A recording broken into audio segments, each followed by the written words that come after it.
Përshëndetje dhe mirë se vini në tutorialin e 11 nga mësimi në Shqip. Sot do të mësojmë disa koncepte të reja që përfshin arrays dhe for each loop. Le të shikojmë temat një nga një se çfarë do të mësojmë. Kemi një përkufizim të shkurtër mbi arrays. Arrays janë një grup i vazhdueshëm të dhënash të një tipi të caktuar. Arrays janë struktura të dhënash që mund të mbajnë më shumë se sa një vlerë. Për këtë janë shumë të përdorshme kur ne dim numrin e vlerave që do të ruajmë dhe tipin e tyre.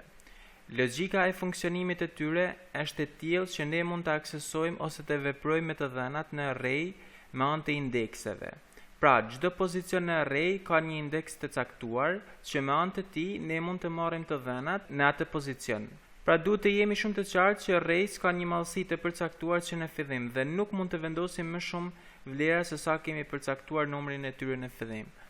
Kemi këtë shembullin këtu poshtë. Ky është një array dhe kemi paraqitur në anën grafike që ka këto vlera që kemi vendosur këto. Kjo është vlera e qelizes me indeks 0. Duhet kemi shumë të qartë që arrays fillojnë me indeksin 0. Pra, pozicioni i parë ose katrori i parë që mban vlerën 12 ka si indeks 0. I dyti ka si indeks 1, ndërsa i fundit ka si indeks numrin e përzgjithshëm të elementeve -1. Përderisa kemi filluar tek 0-ja, kjo është e logjikshme. Pra, siç e thamë dhe më lart, arrays ka një mallësi që përcaktohet në fillim kur deklarohen dhe inicializohen. Kemi disa mënyra se si inicializohen arrays dhe mënyrat janë këto: inicializimi i thjesht ose bazik, që në fakt nuk është shumë i përdorshëm. Gjithsesi ne do ta kalojmë me një shembull. Së dyti kemi inicializimin në deklarim duke përdorur new keyword. Me operatorin new keyword kemi parë dhe inicializimet e tjera, kështu që është e njëjta logjikë. Kemi inicializimin në deklarim duke mos përdorur new keyword, është një formë tjetër. Inicializimin në deklarim duke përdorur new keyword dhe mallësinë e array. Dhe së fundmi, inicializimi me ndihmën e një cikli for loop.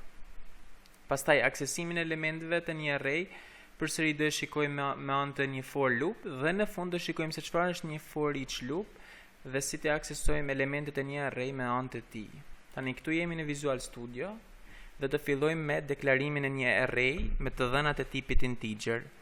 Për të përcaktuar se çfarë të dhënash do të mbaj ky array, shkruajmë emrin e të dhënës. Meqense ne duam të dhëna integer, normalisht jemi të qartë se do vendosim int.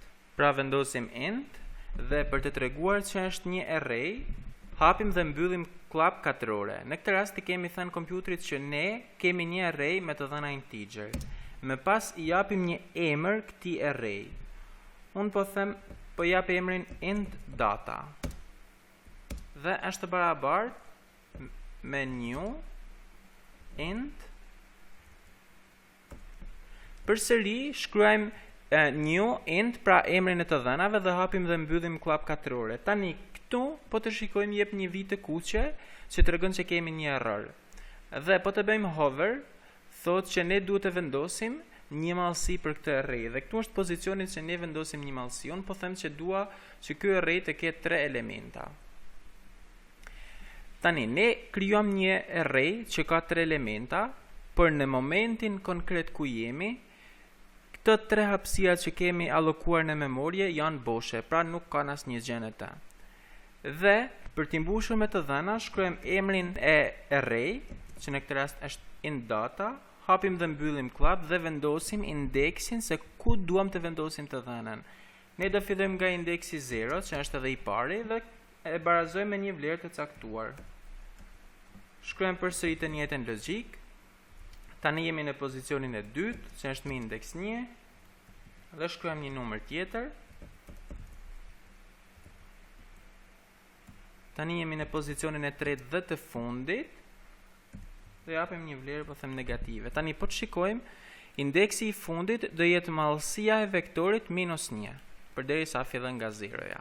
Tani për të aksesuar këtë vlerë në fakt është shumë e thjeshtë, mund të bëjmë console write line. Kjo është ajo mënyra bazike që po thoja më përpara, që të dhënat në array mund t'i shkruajmë pra përsë gjatë duke marrë indeksin nga i pari tek i fundi, në këtë formë që kemi bërë ne.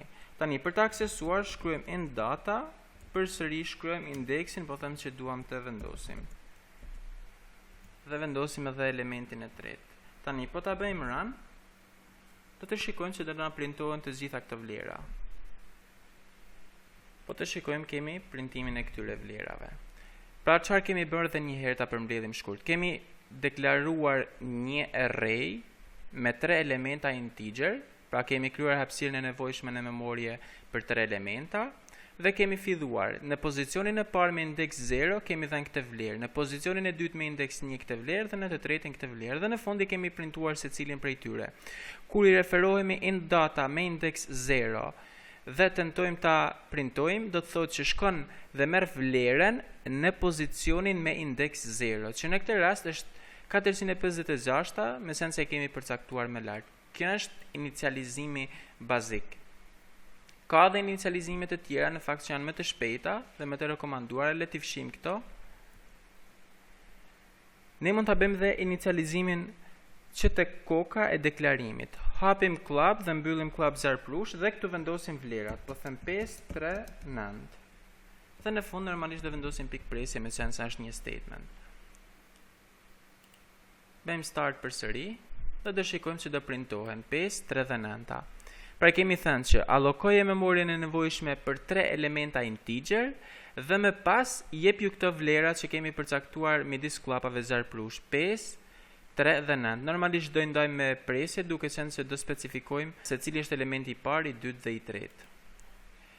Me qenë se kemi përcaktuar se cilët janë elementa, kompilatori llogarit vetë se sa elementa janë, në këtë rast janë 3 dhe ne mund ta hesim 3-shin dhe ja po shikojmë është i njëjti përfundim.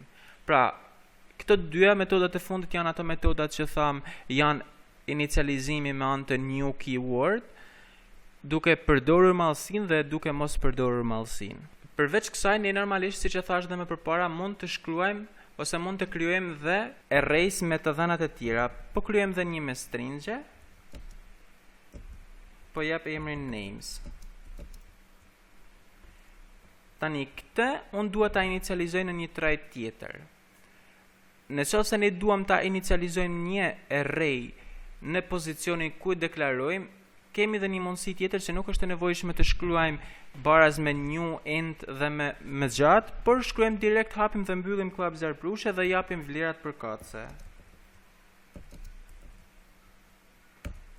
Tani, po ta shikojmë këtu nuk na jep asnjë error. Pse është kjo arsye? Sepse në këtë rast ai kompilatori e merr vetë si të mirëqen krijimin e këtij array me 3 vlera. Më lart po japim emrin sikur është mosha, ages, dhe vendosim moshën përkatëse. Po them 50, 30 dhe 18. Këtu do vendosim 3 emra personash. Po them John. Kemi 3 emrat përkatës. Dhe tani ne duam të bëjmë një gjë që të printojmë emrat e secilit dhe në anën tjetër të printojmë moshën e secilit. Për këtë mjafton të shkruajmë names, vendosim indeksin 0 dhe mosha që është ages dhe vendosim indeksin 0. Këto do jenë për personin e parë. Ti bëjmë copy paste të gjitha. Paste. Tani, këtu duhet të shtojmë placeholders. Madje këtu mund ta vendosim me një tab dhe do shkruajmë emri dhe mosha. Emri dhe mosha. Të bëjmë me mje këtë copy paste një herë, paste 2. Tani mjafton të ndryshojmë indekset. Këtu të vendosim vlerën 1, këtu të vendosim vlerën 1. 2. Tani me pak fjalë kemi 2 arrays, njëri është me moshat e secilit person, ndërsa tjetri është me emrat e tyre. Këtu do printojmë emri dhe në kahun e djathtë do printojmë moshën e secilit. Të bëjmë start dhe do shikojmë. Emri John, mosha 50, emri Lorenzo, mosha 30, emri Marcello, mosha 18. Pra, kemi deklaruar, i kemi inicializuar secilin prej tyre dhe në fund i kemi printuar, duke vendosur dhe një tab mes tyre. Tani, mënyra që preferoj më shumti është kjo e dyta, pse duhet të shkruaj një pjesë kodit të tepërt kur mund ta bëj direkt kështu dhe kompilatori do njohë gjithsesi. Pra në gjitha mënyrat e inicializimit, kjo është në dëshirën tuaj se si preferoni të inicializoni këto. Tani përveç kësaj, do shikojmë dhe një mënyrë tjetër se si mund t'i aksesojmë ne këto arrays. Po supozojmë që kemi 100 vlera tek names dhe 100 vlera tek ages. Kjo nuk është normale të shkruajmë 100 herë console write line, përderisa ne njohim tashmë si të përdorim ciklet dhe kështu që ne mund të përdorim një cikël for int I bars me 0 duke qenë që indeksi I arrays fillon nga 0. I është më vogël se sa 3 në këtë rast dhe I do e inkrementojmë nga 1 dhe në fund vendosim console write line brenda këtij ciklit for. Dhe si indekse tashmë nuk do të përdorim 00, por do të përdorim I.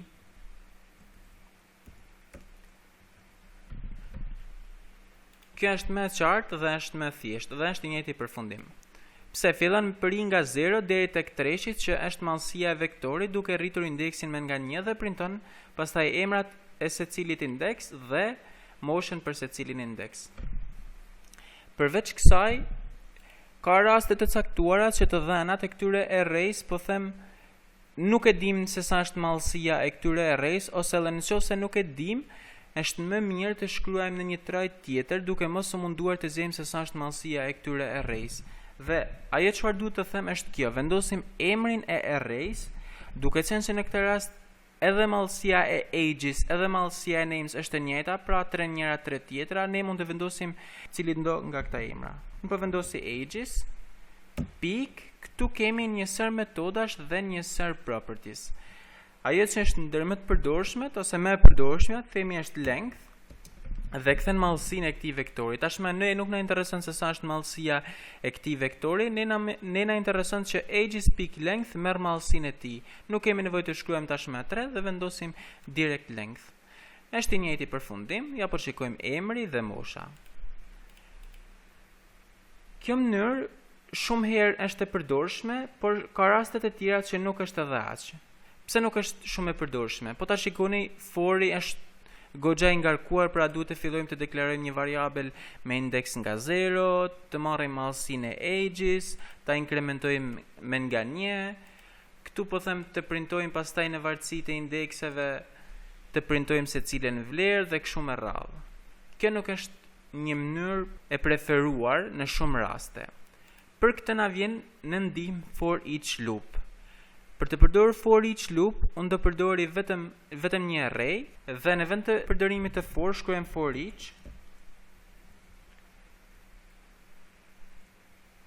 Le ta modifikojmë këtë duke shfaqur vetëm emrat.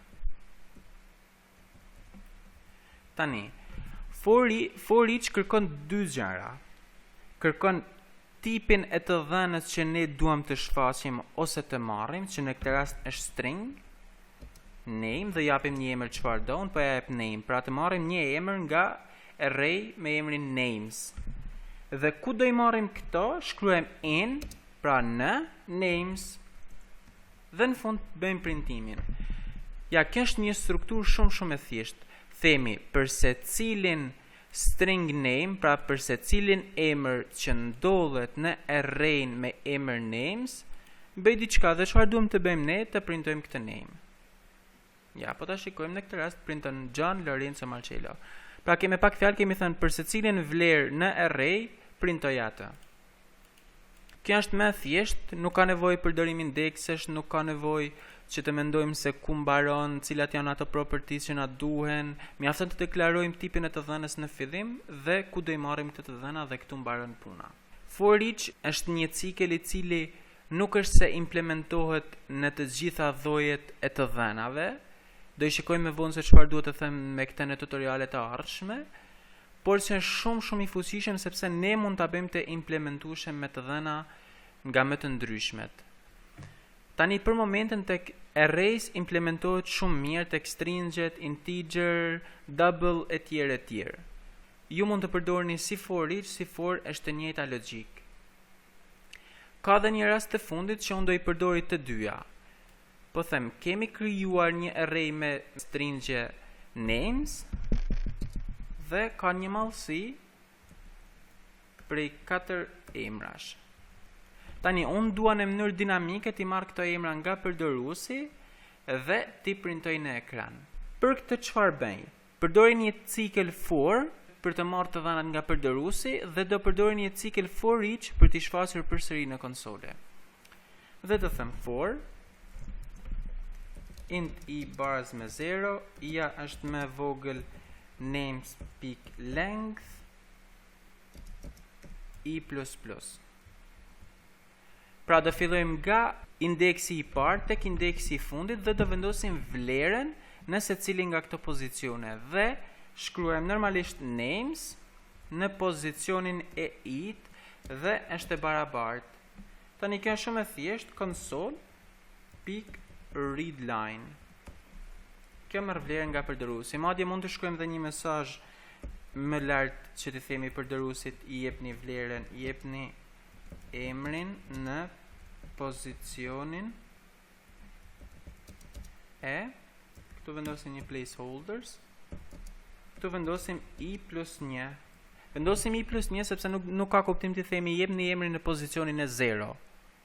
S'ka kuptim. Jepni pozicionin në pozicionin e parë, të dytë dhe kështu me radhë. Pastaj do marri këtë vlerën me readline dhe doja bashkangjizi array names në pozicionin e it dhe në fund do I shfasin të gjithë. Tani po ta bëjmë start. Do shikojmë. Jepni emrin në pozicionin e parë. Tani ne mund të japim një emër çfarë do, po them Mark.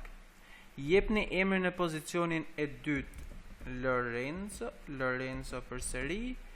Jepni emrin në pozicionin e tretë John dhe Marta, po them. Jepni emrin në pozicionin e katërt. Në momentin që ne vendosim të gjithë këta emra, array me emrin names mbushet me të dhëna dhe në fund for each do na I printoj të gjitha këto dhëna. Dhe ja po të shikojmë tani. Kalojmë tek for each dhe kemi emri Mark, Lorenzo, John dhe Marta. Kjo është pak a shumë logjika se si funksionon for each dhe se si funksionon arrays. Pra, duhet të fiksojmë shumë mirë. Arrays janë struktura me të dhëna ku numri I tyre është I kufizuar. Kemi vendosur numrin këtu kufirin, pra. Do thoni ju çfarë ndodh nëse ne tentojmë të japim një vlerë në pozicionin e 5, po them. Do shikojmë si gjenerohet një error. Kjo është shumë e thjeshtë, madje mund ta gjenerojmë errorin që nga këtu, duke thënë names në pozicionin e 5.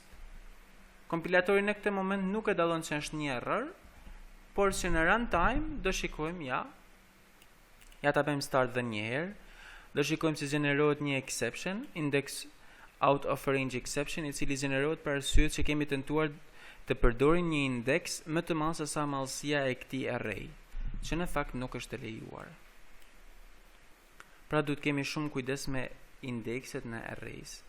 Kjo është një përmbledhje e shkurtër mbi arrays, do I shikojmë përdorimin e këtyre edhe në rastet e mëvonshme për të marrur të dhëna, për të ruajtur të dhëna, kur janë në një numër të madh dhe në një numër që ne e dim paraprakisht se sa të dhëna do të marrim.